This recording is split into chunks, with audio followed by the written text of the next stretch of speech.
Hello friends, welcome back to my channel. ఇవాల్టి మన వీడియోలో ఒక టేస్టీ రెసిపీ అండి. అదే బోడ కాకరకాయ కూర.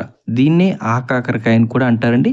దీన్ని చాలా సింపుల్గా, క్విక్గా, ఈజీగా, చాలా అంటే చాలా తక్కువ ఇంగ్రీడియంట్స్ ఎలా చేసుకోవాలో ఈరోజు ఈ వీడియోలో చూసేద్దామండి. ఇందులో ఎటువంటి ఇంగ్రీడియంట్స్ యాడ్ చేయట్లేదని చాలా అంటే చాలా సింపుల్గా చేస్తున్నాను. ఇక లేట్ చేయకుండా వీడియోలకైతే వెళ్ళిపోదామా. ముందుగా ఈ బోడ కాకరకాయలు తీసుకున్న తర్వాత వీటిని అయితే శుభ్రంగా వాష్ చేసుకోవాలి. దీనికోసమని ఒక బౌల్లో వాటర్ని యాడ్ చేసుకొని ఇందులోనే కొంచెం పసుపు అలాగే ఉప్పును కూడా వేసుకోండి. ఇలా ఎందుకు వేయాలంటే బోడ కాకరకాయలు చూసారు కదండి, ఇలా ఉంటాయి.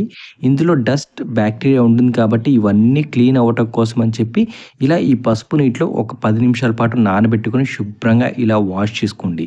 ఇలా వాష్ చేసుకున్న తర్వాత ఈ వాటర్ అంతా కూడా డ్రైన్ ఆఫ్ చేసేసి ఈ బోడ కాకరకాయలన్నీ కూడా చిన్న చిన్న ముక్కల్లా కట్ చేసుకోండి.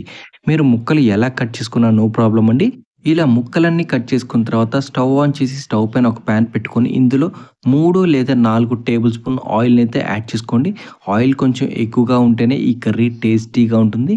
ఆయిల్ హీట్ అయిన తర్వాత 1 టేబుల్ స్పూన్ తాలిమింజలు, అలాగే 1 టేబుల్ స్పూన్ జీరా, అలాగే 2 లేదా 3 రెడ్ చిల్లీస్, అలాగే కొంచెం కరివేపాకును కూడా యాడ్ చేసుకోండి. ఇవన్నీ యాడ్ చేసుకున్న తర్వాత ఒకసారి బాగా మిక్స్ చేసుకోండి. ఇలా ఒక్క నిమిషం పాటు ఫ్రై చేసుకున్న తర్వాత ముందుగా కట్ చేసి పక్కన పెట్టుకున్న ఉల్లిగడ్డ ముక్కలు అన్నీ కూడా ఇందులో యాడ్ చేసుకోండి. ఉల్లిగడ్డ అంతా కూడా లైట్ గోల్డెన్ బ్రౌన్ కలర్ వచ్చే వరకు ఫ్రై చేసుకోండి. ఇది త్వరగా ఫ్రై అవటం కోసమని ఇందులో ఒక హాఫ్ టేబుల్ స్పూన్ సాల్ట్, అలాగే ఒక హాఫ్ టేబుల్ స్పూన్ పసుపును కూడా యాడ్ చేసుకున్నానండి. ఇలా యాడ్ చేసుకున్న తర్వాత ఒకసారి ఉల్లిగడ్డ ముక్కలు పట్టేలాగా ఒకసారి బాగా మిక్స్ చేయండి.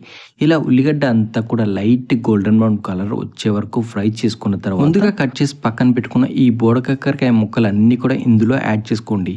ఇలా యాడ్ చేసుకున్న తర్వాత ఈ ముక్కలకి తాలింపు అంతా పట్టేలాగా ఒకసారి బాగా మిక్స్ చేసుకోండి. ఇలా మిక్స్ చేసుకున్న తర్వాత స్టవ్ని మాత్రం ఖచ్చితంగా లో ఫ్లేమ్లోనే ఉంచి ప్యాన్ పైన ఒక మూత ఉంచి 2 నుంచి 3 నిమిషాల పాటు బాగా ఫ్రై అయ్యేలాగా ఫ్రై చేసుకోండి. ఇలా ఓపెన్ చేసిన తర్వాత మళ్ళీ ఒకసారి బాగా మిక్స్ చేసుకొని ఇందులోనే ఒక 5 లేదా 6 వెల్లిపాయలను కూడా యాడ్ చేసుకోండి. వెల్లిపాయ వేయటం వల్ల టేస్ట్ చాలా బాగుంటుంది.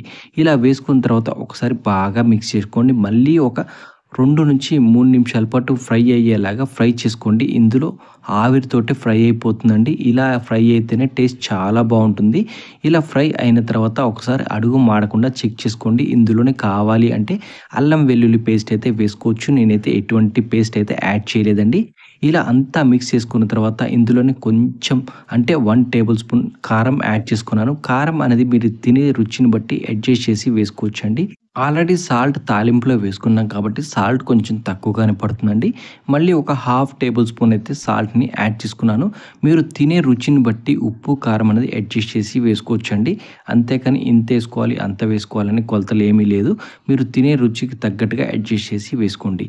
ఇలా యాడ్ చేసుకున్న తర్వాత ఇందులోనే కావాలి అంటే కొంచెం ధనియా పౌడర్ని అయితే యాడ్ చేయండి. నేనైతే ఎటువంటి మసాలాలు కానీ ధనియా పౌడర్ కానీ వేయట్లేదు. ఫైనల్గా ఇందులో కొంచెం కొత్తిమీర అయితే వేసుకున్నానండి. ఇలా కొత్తిమీర యాడ్ చేసుకున్న తర్వాత మళ్ళీ ఒకసారి మిక్స్ చేయండి. ఇలా ఒక్క నిమిషం పాటు ఫ్రై చేసుకోండి.